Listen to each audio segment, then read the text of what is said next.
Shalom jemaat BCS dimanapun kita berada. Mari kita luangkan waktu sejenak untuk merenungkan firman Tuhan pada hari ini.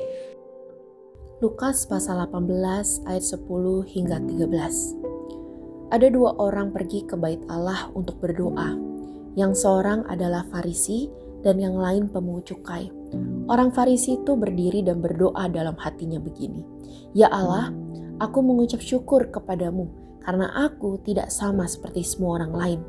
Bukan perampok, bukan orang lalim, bukan pezina, dan bukan juga seperti pemungut cukai ini. Aku berpuasa 2 kali seminggu. Aku memberikan 1/10 dari segala penghasilanku. Tetapi pemungut cukai itu berdiri jauh-jauh. Bahkan ia tidak berani menegak ke langit. Melainkan ia memukul diri dan berkata, Ya Allah, kasihanilah aku orang berdosa ini. Shalom Bapak Ibu yang dikasihi Tuhan. Judul renungan hari ini ialah perangkap diri merasa benar. Bapak Ibu, firman Tuhan yang sudah saya tadi bacakan mengisahkan tentang Yesus bercerita tentang dua orang yang berdoa di bait Allah. Yang pertama seorang Farisi ahli agama, taat hukum, disegani masyarakat. Doanya itu penuh dengan daftar pencapaian yang sudah dia capai.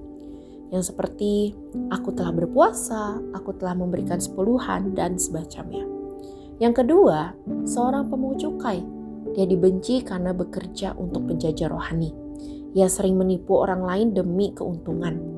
Maka dari itu doanya sederhana sekali. Ya Allah, kasihanilah aku orang berdosa ini. Kemudian Yesus membuat penilaian yang mengejutkan Bapak Ibu sekalian.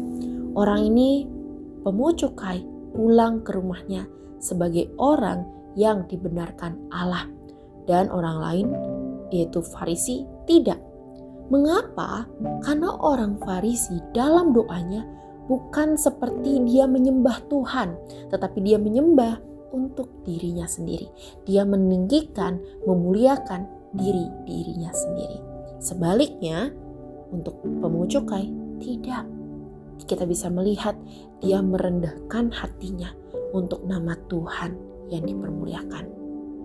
Bapak Ibu sekalian, kita mungkin tidak berdoa seperti orang Farisi tadi, tetapi motivasi hati kita pun bisa jadi sama. Mungkin kita bisa menuntut kesempurnaan moral dari orang lain, tapi kita memberi kelonggaran untuk diri kita sendiri. Kita mudah menghakimi dosa yang terlihat, tetapi kita buta terhadap dosa yang dibungkus rapih dengan tindakan-tindakan rohani. Atau kita tidak memberikan ruang untuk orang lain mengaku kesalahan dan mengalami menerima pemulihan.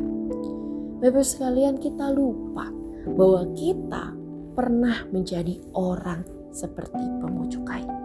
Kita mengubah kasih karunia Allah menjadi prestasi kita. Kita berkata, aku ya diselamatkan karena imanku yang hebat. Kita mengubah anugerah Allah itu menjadi hak kita. Karena aku melayani Tuhan, karena aku rajin beribadah, aku diberkati. Kita seperti seseorang yang diselamatkan ketika kita tenggelam di sebuah danau. Lalu kita berdiri dan berkata, lihat orang-orang itu berenangnya tidak sebaik aku. Kita lupa Bapak Ibu sekalian bahwa kita pernah tenggelam. Maka dari itu Bapak Ibu sekalian, saya ingin mengajak kita untuk melihat sikap dari pemungut cukai ini. Dia bukan berarti mengatakan kerendahan hati ini seperti aku sampah, aku tidak layak, bukan. Bukan berarti kita juga menolak anugerah dari Tuhan. Bahkan kita juga menjadi orang yang tidak percaya diri, bukan. Tetapi kerendahan hati di sini itu melihat diri kita secara benar. Sebagai orang yang cukup berharga karena kita diciptakan dan ditebus oleh Tuhan. Sebagai orang yang cukup berdosa sehingga kita masih terus perlu kasih karunia Tuhan. Sebagai orang yang cukup butuh orang lain karena kita tubuh Kristus yang saling melengkapi. Mari kita bersatu dalam doa. Ampuni kami ya Bapa, seringkali kami membangun identitas diri kami menjadi lebih baik dibanding orang lain. Ampuni kami, seringkali kami membuat tahta kerajaan diri kami sendiri.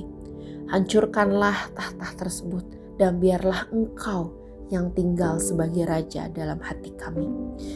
Dan biarlah Engkau memberikan kami hati yang baru, hati yang mau merelakan diri kami untuk mengutamakan Tuhan dalam hidup kami. Inilah anak-anak-Mu. Di dalam nama Tuhan Yesus kami telah berdoa dan mengucap syukur. Amin. Demikian renungan harian kita pada hari ini. Mari kita terus rindu menjadi murid Kristus bersama keluarga Allah. Tuhan Yesus memberkati.